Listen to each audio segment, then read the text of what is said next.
우리의 캠핑에서 가장 큰 사이즈와 덩치를 자랑하는 캠핑용품은 바로 덜컹덜컹 낡고 오래된, 정확히 16년 된 자동차. 남들은 차를 언제 바꿀 거냐? 너무 오래 타는 거 아니냐? 제발 좀 바꿔라. 독하다 독해! 라고 하지만 나에겐 여전히 소중하고 만족스러운 친구. 물론 엔진 문제로 견인해서 수억 깨진 것과 군데군데 부식으로 벗겨진 껍질, 다 헤어진 손잡이, 그리고 겨울 캠핑 때 춥지? 아 진짜 차 시동이 걸리려나? 야 차가 붙어가지고 쩍하네. 조금 시동이 걸릴지. 자 일단 예열을 좀 하고, 자 시동 한번 걸어보겠습니다.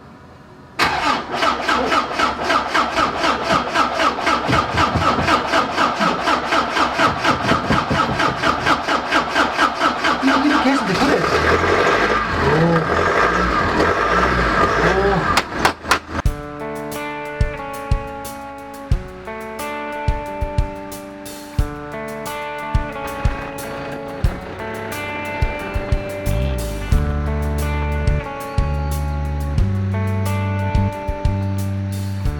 캠핑에서 빠질 수 없는 나의 자동차 이야기로 잠시 거슬러 올라가면, 운전면허를 딸 수 있는 나이가 되자마자 바로 운전면허를 땄고, 아버지의 자동차를 몰래 타고 다니던 시절을 거쳐 나의 첫 차는 내가 20하고도 4살이 되던 해, 당시 또래 친구들에 비해 상당히 이른 나이에 마이카 라이프를 즐겼던 나름의 능력자?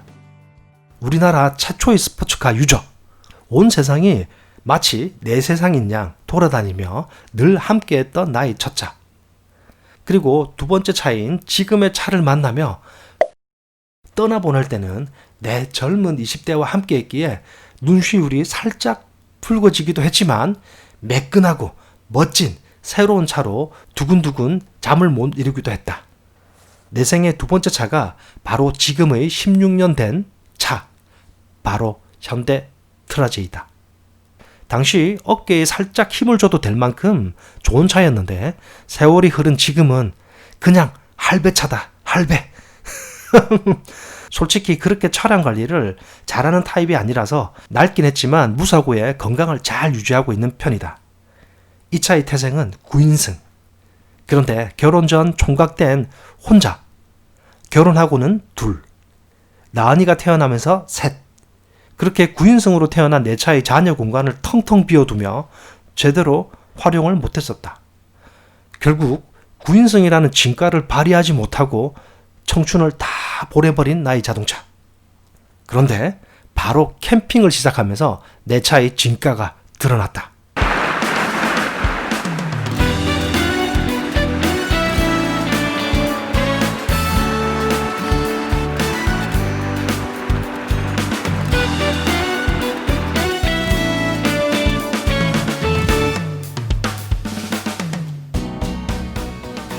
늦지막히 노후의 여유를 즐겨야 할 나이든 차에게 미안하긴 했지만 내 차에 대한 새로운 발견으로 새삼 좋은 차임을 느꼈다.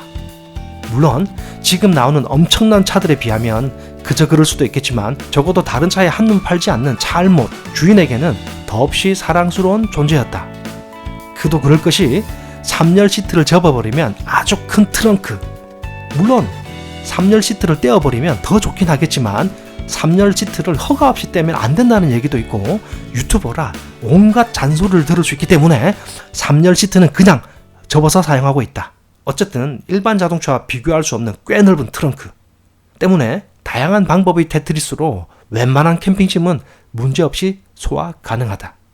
또한 완벽하진 않지만 차박 캠핑을 하기에도 너무나 좋다. 최대한 시트를 눕혀서 차박용 상판? 아니, 책상 상판만 딱 올려버리면 그냥 멋진 침실이 짜잔! 그리고 무엇보다 캠핑에서 좋은 건 아주 편하게 쿨하게 사용할 수 있다는 점이다. 낡을 대로 낡은 차가 장점이 될 수도 있다는 거.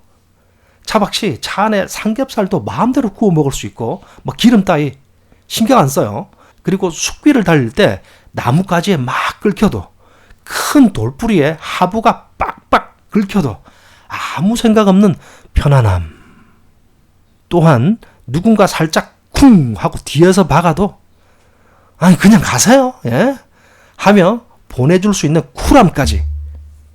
물론 오래된 차로 캠핑 다닌다고 안쓰럽게 보시는 분들도 있고 짠돌이로 보는 분들도 있고 돈이 없구나 라고 보시는 분들도 있겠지만 늘 컨셉이라는 우스갯소리로 숲을 누비며 캠핑을 함께하고 있는 소중한 나의 자동차, 나의 친구, 베스트 프렌드.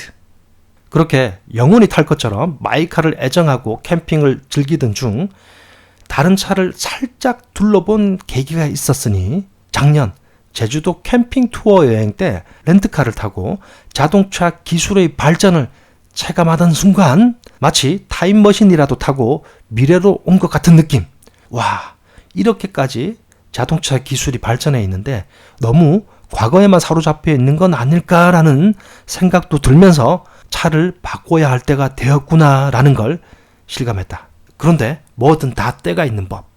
자동차가 뭐 편의점에 두루마기 화장지도 아니고 화장지가 떨어졌으니 화장지 사와 뭐 이렇게 살 수 있는 것도 아니고 바꾸고 싶다고 당장 바꿀 수 있는 그런 물건도 아니니 유튜브에 넘쳐나는 삐까뻔쩍 자동차들은 다 그림의 떡. 그래도 언젠간 바꿀 거야 라는 마음으로 유튜브를 뒤적이다 눈이 휙 돌아버릴 만큼 멋진 차를 발견. 그 이름 포드 랩터 150. 그런데 가격이 덜덜덜. 그런데 가격보다 내가 이 차를 포기한 건 엄청 큰 등발 때문에 이마트를 갈 때 주차하기 힘들다는 점 때문에 포기라고 애써 위안하며 포기. 처음부터 마치 장갑차 같은 아우라의 차를 먼저 봐서 그런지 웬만한 차는 눈에 들어오지 않았다. 그러다 캠핑족인 우리에게 딱이라고 생각한 차는 바로 지프 랭글러. 그래, 이 차야 하며 마음을 굳혔는데 나의 마음을 새롭게 요동치게 만들었던 새로운 차의 등장. 바로 포드 브론코. 와, 이런 쩐다. 역시 물론 비싼 차다. 그런데 한번 도전해볼 만한 가격이라는 최면을 스스로에게 걸면서 어느새 마음속 깊이 저장해버렸다. 하지만 마음속에 저장했다고 이게 현실이 되는 건 아니니 뛰어넘어야 할 몇 개의 산이 있다. 첫 번째로 혼자 타고 다닐 차가 아니기 때문에 가족들에게 동의를 구해야 하고 설득이 필요할지도 모른다. 캠핑에 딱이라고 하면 오케이가 아닐까 생각도 되지만 수입차이기 때문에 가격과 AS 문제, 실제 구입 단계가 되면 반대가 심할지도. 그나마 국내 포드사에서 정식 수입한다면 조금 더 설득하기가 유리할 것 같아. 두 번째로 열심히 돈을 벌어야 한다. 딱히 차를 사기 위해 모아놓은 돈이 있는 것도 아니니 성실하게 열심히 하루하루를 살아가며 차곡차곡 미래를 위한 준비를 해야 한다. 세 번째로 시간이 필요하다. 현재 내 차는 노후 자동차로 저감 장치를 단 상태. 저감 장치를 달았으니 의리로 2년은 타야 된다고 한다. 그래도 올 한 해 열심히 탔으니 1년하고 조금만 더 타면 의리 구간을 지나갈 수 있을 듯하다. 그런데 솔직히 얘기하면 이런 로망이 이루어지지 못할 수도 있고 설령 이루어진다고 해도 현실과 타협하여 다른 차종으로 바뀔 수도 있다는 것. 그럼에도 불구하고 내가 굳이 이런 영상을 하나의 컨텐츠로 올리는 이유는 스스로 동기부여를 해서 도전을 시발점으로 남겨두고 싶은 마음과 16년 된 다 낡은 똥차를 타고 다니는 캠퍼가 결국 자신이 원하는 목표를 실현해서 드림카를 타고 캠핑을 다니는 모습을 보여드리고 싶은 마음도 있다. 단순히 내가 보여줄 거야가 아닌 목표를 위해 노력하고 성장하고 달성하는 모습을 보여주고 싶다. 그것을 통해 저마다의 목표가 다를 수 있겠지만 작은 동기부여가 되고 용기에 대한 영감을 주고 좋은 자극을 주고 싶다. 정말 1년하고 몇 개월 뒤쯤 K수환이 포드 브론코를 타고 캠핑을 다니게 될지 지켜보려면 그러려면 하셔야겠죠.